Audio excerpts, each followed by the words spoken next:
The Ottoman Empire was not white. It was Turkic, Arab, Persian, and Balkan, and it thrived for 600 years without any need for a European identity. The Ottoman Empire's ruling class was ethnically diverse, with origins in Central Asia's Turkic tribes. The empire spanned 3 continents, incorporating Anatolians, Arabs, Persians, Kurds, Greeks, Albanians, Bosniaks, Armenians, Slavs, and Jews. The founding Osmanli dynasty was Turkic, not European. The empire was Islamic and multi-ethnic, with a governing system that included Arabs, Persians, and others at high levels. White supremacists ignore that Ottoman identity was based on religion and empire, not race. One of the biggest historical distortions is the claim that the Janissary Corps, Ottoman elite soldiers, prove that the Ottoman Empire was white. The reality? The Janissaries were recruited through the Devshirme system, taking boys from Christian Balkan populations, including Greeks, Albanians, Serbs, Bosnians, etc., and converting them to Islam. Being a Janissary was not about whiteness. It was about loyalty to the Sultan and to Islam. Many of the empire's greatest military and political leaders were of mixed backgrounds, including Arabs, Persians, and North Africans. White supremacists erased this diversity to pretend that the Ottomans were just an extension of European greatness. The reality was the exact opposite. The Ottoman Empire was feared because it was a non-white power. The Ottomans weren't seen as white by Europeans. They were seen as a foreign, non-Christian force that challenged European dominance for centuries. The sieges of Vienna in 1529 and 1683 were seen as existential threats to Christian Europe. The Ottomans allied with Muslim and non-European powers such as Persia and India's Mughal Empire. European powers repeatedly called Ottomans barbaric Turks and saw them as an Asiatic threat. If the Ottomans were white, why did Europe spend hundreds of years treating them as an outsider enemy? So why do white supremacists try to claim the Ottoman Empire as their own? It's simple. They can't accept that a non-white empire was stronger than Europe for centuries. They want to erase the reality of Islam's role in shaping world history. Mainly, they need to downplay how non-European civilizations dominated Europe at times. The Ottoman Empire was one of history's most powerful and long-lasting empires without being white.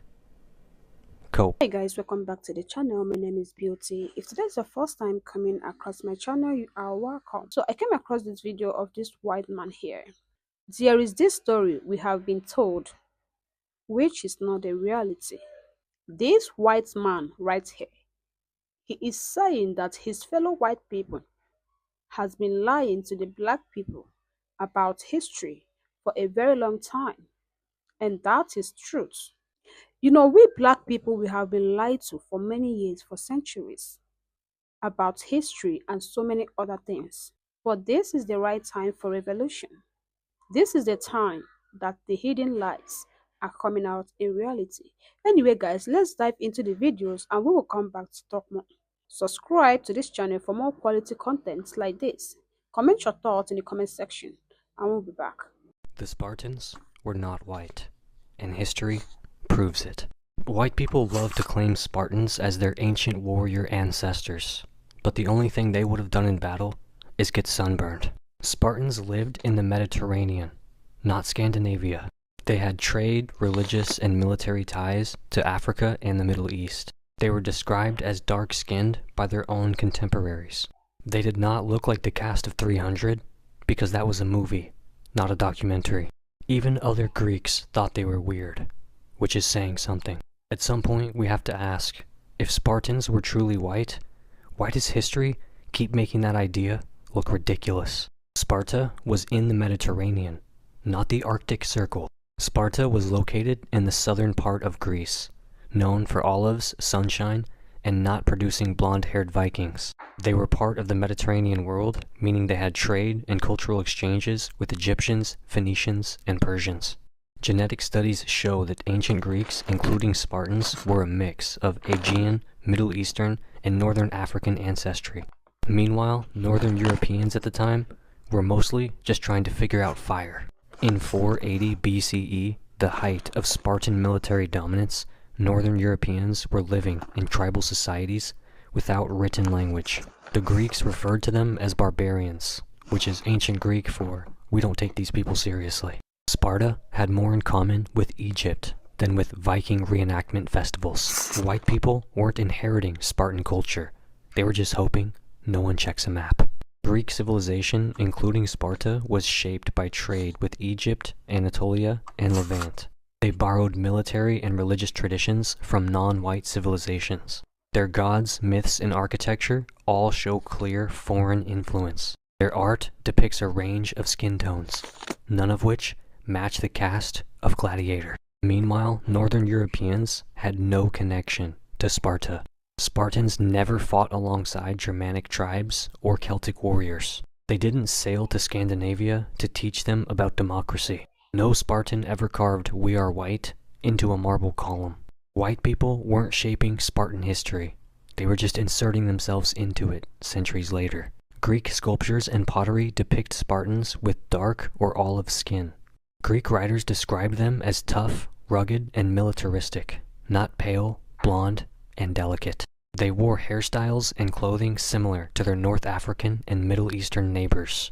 At no point did anyone in ancient Greece say, "Wow, these guys remind me of Norwegians." Meanwhile, Northern Europeans looked like this at the time. No written language, no organized state, no marble statues, just wooden carvings, and possibly some rocks.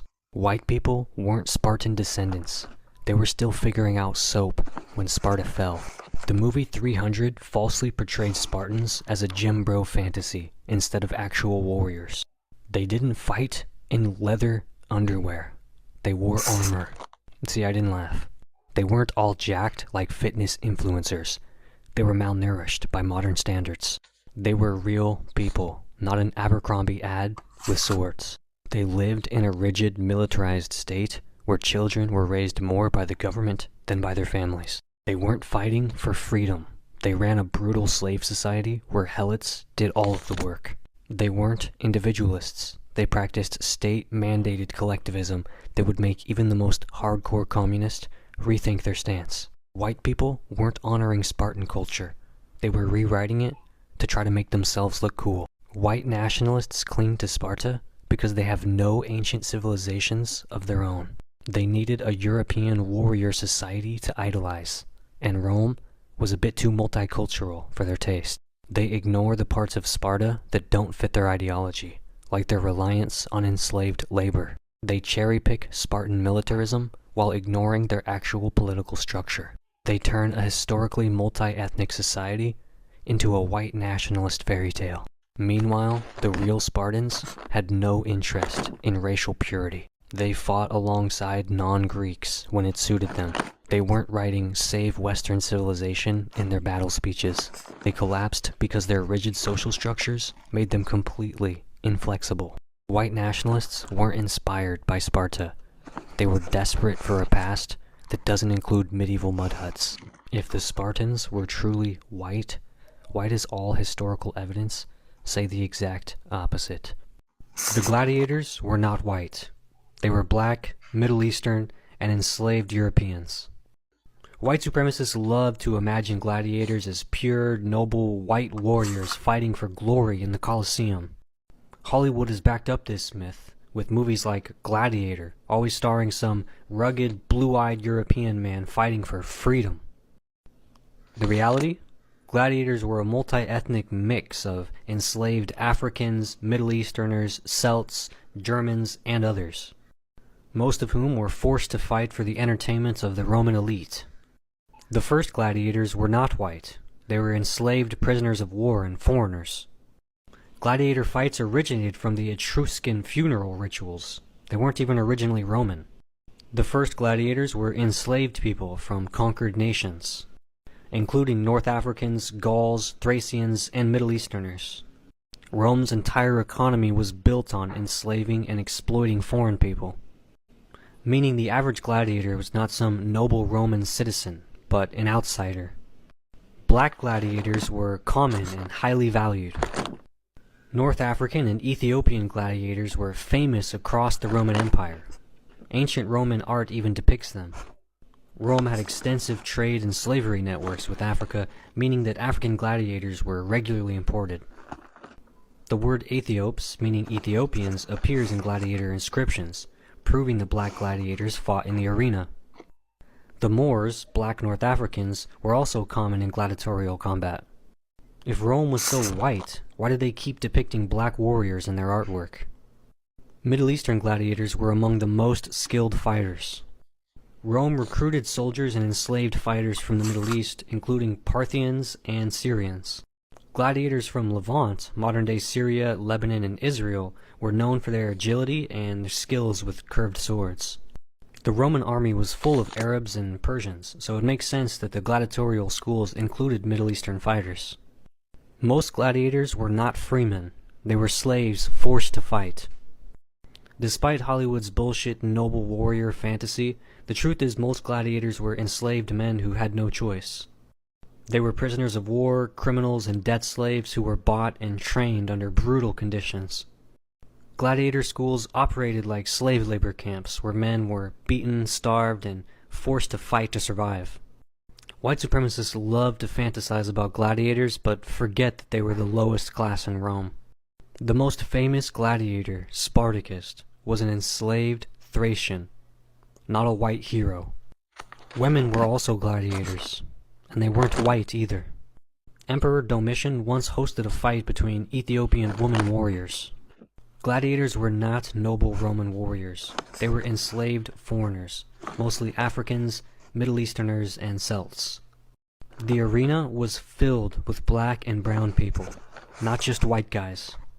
Hollywood erased the truth because white supremacists can't handle that Rome wasn't a white empire.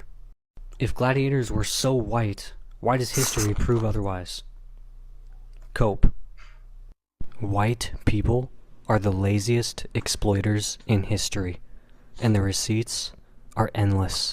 White people love to posture as the architects of civilization, the hardest working people to ever grace the earth. But the historical record says otherwise.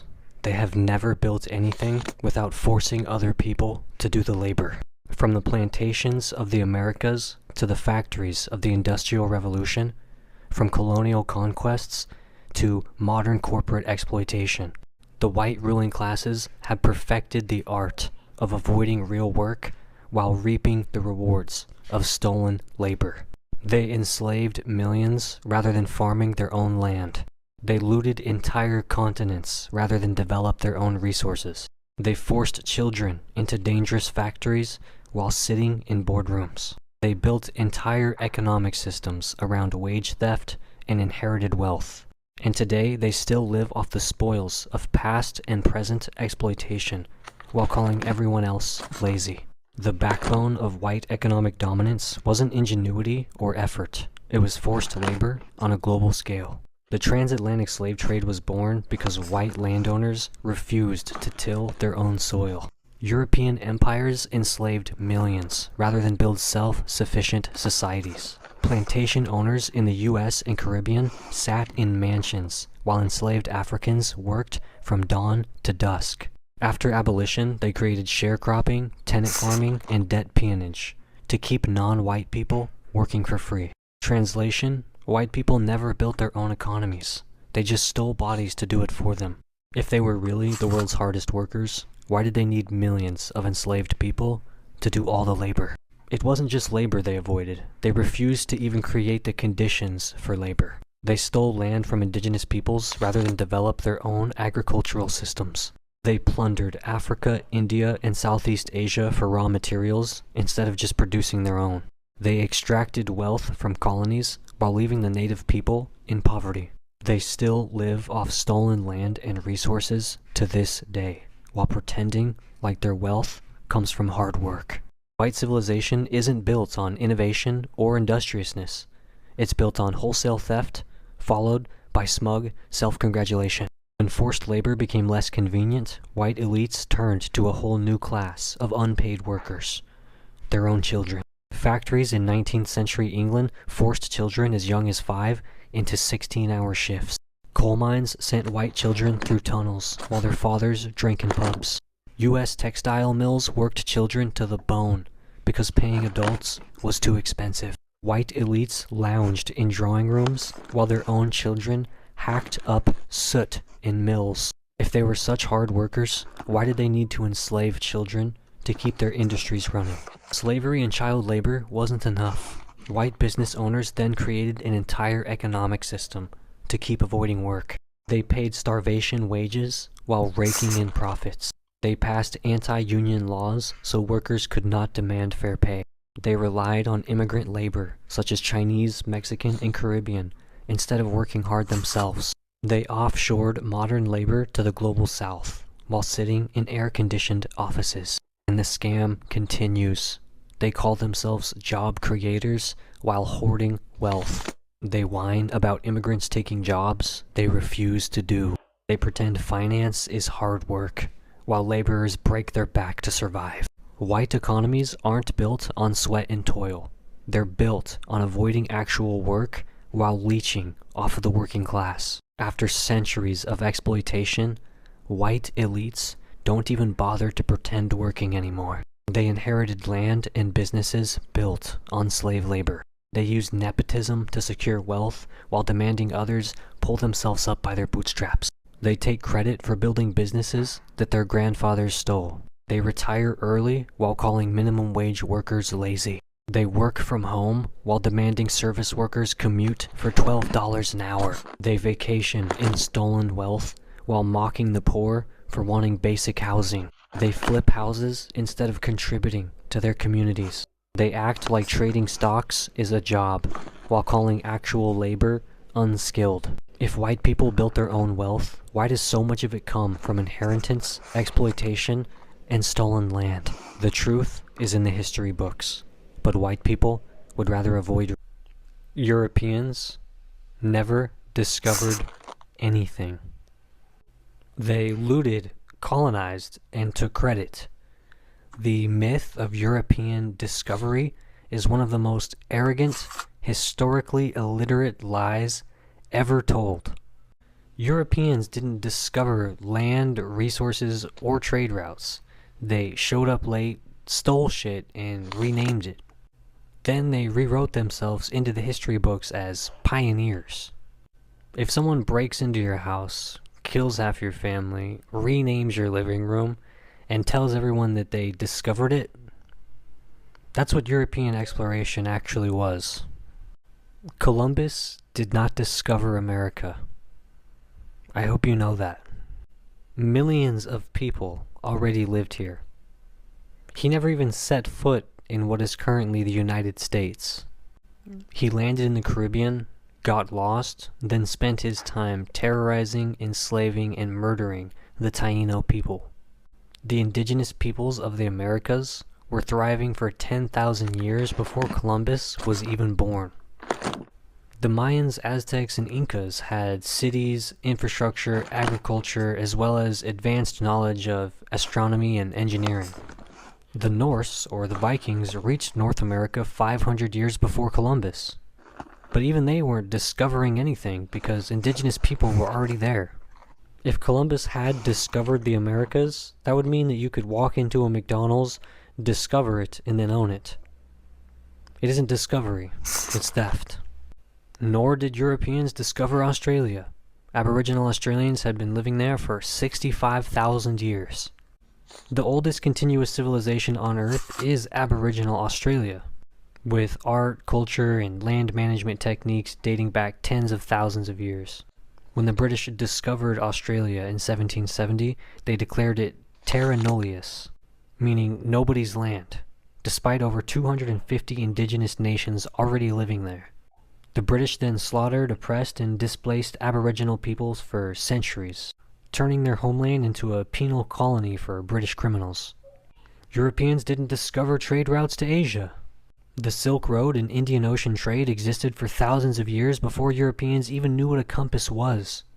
The Silk Road connected China, India, the Middle East, and Africa for 1,500 years before the Europeans even got involved. The Indian Ocean trading network, dominated by Arabs, Persians, Indians, and East Africans, had already been running for centuries before Spain and Portugal tried to muscle their way in. The Chinese Admiral Zheng He led massive expeditions across the Indian Ocean in the early 1400s, decades before the Portuguese even figured out how to round Africa. Europeans didn't discover Africa, which, if you believe that, what am I doing? Africa had thriving empires and global trade before Europeans even left their villages. Europeans like to pretend that Africa was a dark continent before they arrived, but that's complete bullshit. The Mali Empire between the 13th and 16th century was one of the wealthiest civilizations on Earth, with a vast trade network spanning across the Sahara. The Swahili coast had advanced maritime trade connecting India, Africa, and the Middle East centuries before the Europeans even showed up. Timbuktu was a major intellectual center, home to one of the world's oldest universities. When the Portuguese first arrived in West Africa, they didn't discover it. They had to ask permission from the African kings to set up trade ports. They didn't discover anything. They didn't civilize anything. They didn't modernize anything. They looted, colonized, and rewrote history. Cope. They can't cook. They can't drive. They can't dress. They can't even breathe. Is there anything else that white people cannot do? Sit. White people love to act like they set the standard for civilization, when their history proves they never even learned how to sit properly. For most of human history, people sat in ways that aligned with the body's natural structure. Ancient civilizations in Africa, Asia, and the Americas used deep squatting, floor sitting, and simple stools, postures that keep the spine healthy. I myself am in a full squat right now, as I am in every video. White Europeans, however, rejected these practical methods in favor of rigid, uncomfortable chairs.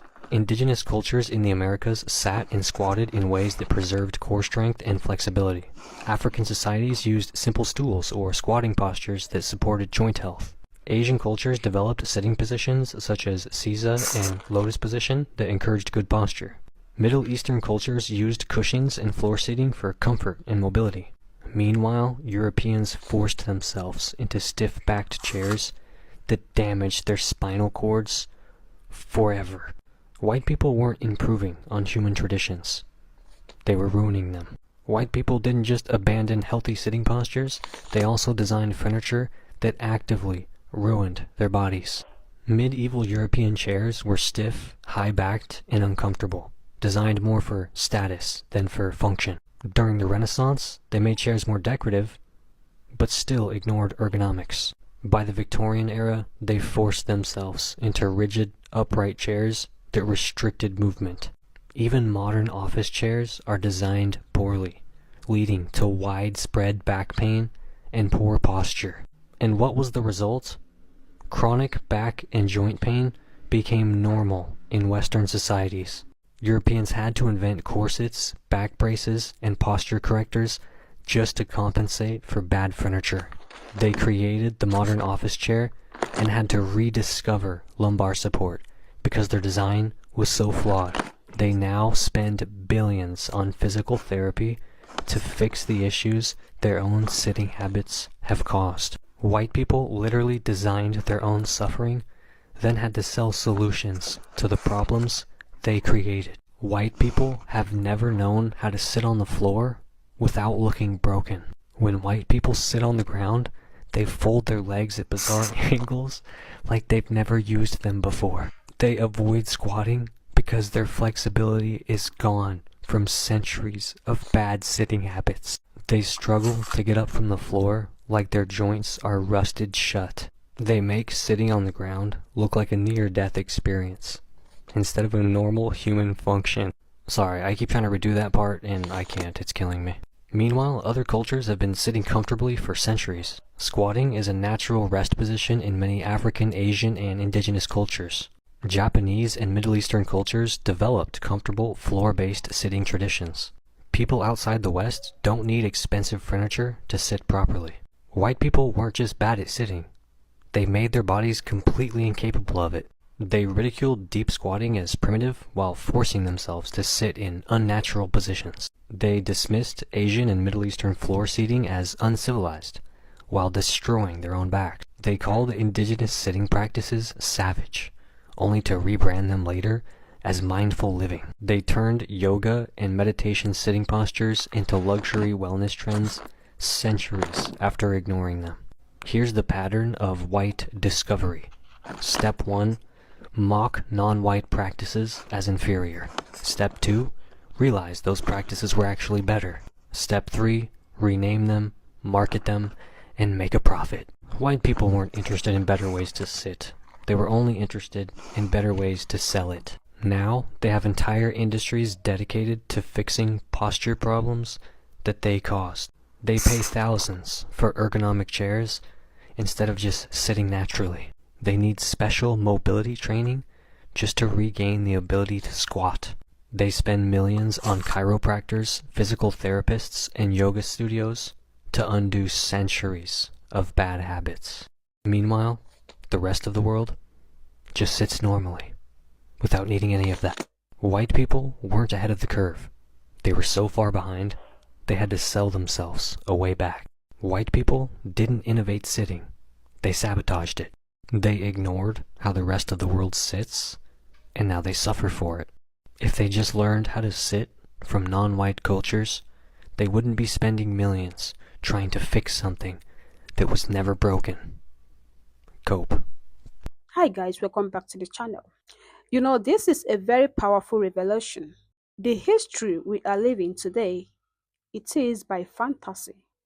And the reality, it's something different from what we see today. And the truth is, revolutions are coming out.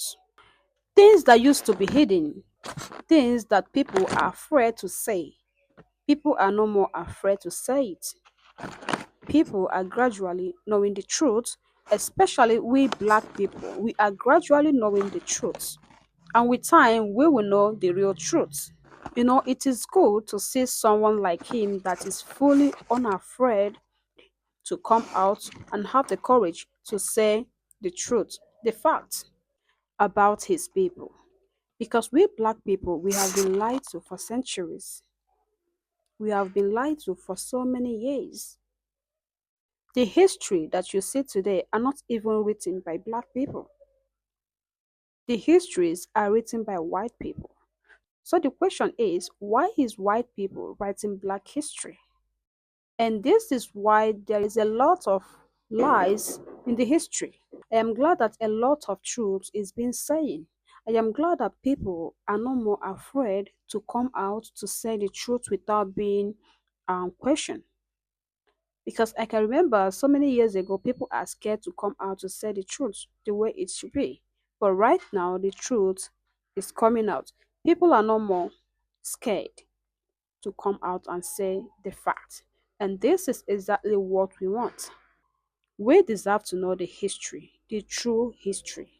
Anyway, let me know your thoughts in the comment section. Subscribe to this channel for more content like this, and I will see you guys in my next video. Bye.